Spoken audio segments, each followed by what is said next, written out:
Thank you, Renu. That was very inspiring indeed. So, a very warm good evening to all of you. Today, I bring you all two interesting stories. These stories were told to me by my own uncle, Venkutu Mama or Kadai Mama. All his stories were so awesome, we love to listen to it. Few years back, in a family gathering, wedding gathering, what happened was my uncle was in a very animated conversation with his peer group. He was telling, அவன் என்னதான் அவனை பத்தி நினைச்சிட்டு இருக்கான், அவன் என்ன பெரிய எம்டனா, பெரிய கும்பனா, எம்டனாவும். I was really, I felt like laughing. I went to him and asked, Mama, you just now told Emden. What does that word mean? I've never heard that word Emden. He said, oh, அதுவா, அது பின்னாடி ஒரு கதை இருக்கு, சொல்லட்டுமா உனக்கு? I said, yes, கதைன்னா யாருக்கு தான் பிடிக்காது? So he said, ஒண்ணு இல்ல, ரெண்டு கதை இருக்கு சொல்றேன். So in the year 1914, it was September 22nd, the city of Madras was getting ready to sleep. Just then, boom! A big sound of bomb exploding was heard. What had happened was, a German raider ship, SMS Emden, had sneaked into the Indian waters. Yes, this is the Emden ship which sneaked into the Indian waters. It was solely guided by the bright Madras city lights. It docked its engine just 300 yards away from the shore, and immediately it started firing around 130 shots. 5 of the British Burma shell tankers were hit, 2 went into smoke, poof. The tall bluish yellow flame, licking the night sky. Oh my God, it was a sight to see, full of smoke. One of the bombs, it totally smashed the walls of our Madras High Court, and the third bomb, it just went and fell near, this is where it fell. This is a plaque you can see where the spot where the shelling from the Emden destroyed a portion of the Madras High Court. The third one it was intended for the St. George Fort, but thankfully it did not explode. We were very lucky. The ship, it returned as quickly as it had come into the night, before even the British could respond. So, but what happened was that it was the first and the last time that Indian territory was actually, feeling the brunt of World War.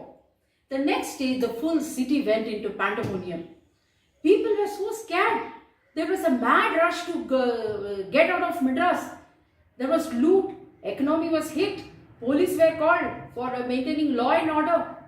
This whole thing of Emden coming and terrorizing the Madras and putting a bomb, this shook the people of Madras and left a very deep impact into their mind. So much so that this word Emden went into the Tamil dialect. Not only Tamil, also Malayalam. So, whenever somebody, bullied or suddenly attacked somebody, they were told as, hey, Emden down. So, next time when somebody bullies you, you please call him, you are an Emden. Okay. So, now back to the story. This whole bombardment of Madras and the attack, it was, given to believe that it was masterminded by a Tamilian. Can you believe that? I couldn't believe. It was totally masterminded by a Tamilian, a nationalist, a revolutionary. He was none other than Dr. Shempakaraman Pillai. Yes, Dr. Shempakaraman Pillai. He was a man who masterminded this whole thing. He was beside the Captain Mueller on the ship of Emden. Well, this story is yet to be proved and has been challenged by Madras chronicler Muttaya. But the family of Pillai maintains that Dr. Pillai was very much on board on that ship on that fateful night. Well, whether this story is true or not true, the story of Dr. Shempakaraman Pillai himself is very much interesting and it is worth to be retold. Many people, including me, I was not aware of his story. Very inspiring. He was born to Tamilian parents in Trivandrum. Right from his very young age, he was very much interested in freedom struggle, and his inspiration was Lokmanya Tilak. He pledged that he will fight till the last for the freedom struggle of India. At a very young age of 17, he set out to Italy, and then he went to Switzerland, completed his double doctorate degree in political science and economics, and eventually he landed a job in the Foreign Office of Germany, where he spent the rest of his life. Throughout his life, Dr. Pillai created lots of committees. He was part of so many organizations, always with the intent to create awareness and gather support for freedom struggle from outside India. Another amazing fact was Netaji Subhash Chandra Bose was very much inspired by Dr. Pillai. It seems the Indian National Army was actually an inspiration by Dr. Pillai. He was helping Netaji to gather army. He also dropped pamphlets from the plane over the French territory so that, to gather the Indian soldiers there. He also charted out a 6-point program for a free India. So all these activities, he was very much busy. Meanwhile, when the World War was over and Hitler came to power, he came into working relationship with Hitler, just with the hope that he can get the military assistance from him and, attack the British India. So during one of the conversation, Hitler, it seems, mentioned, he passed a very derogatory remark about Indians. The Indians are useless, sir. They are not fit to lead a country and all that.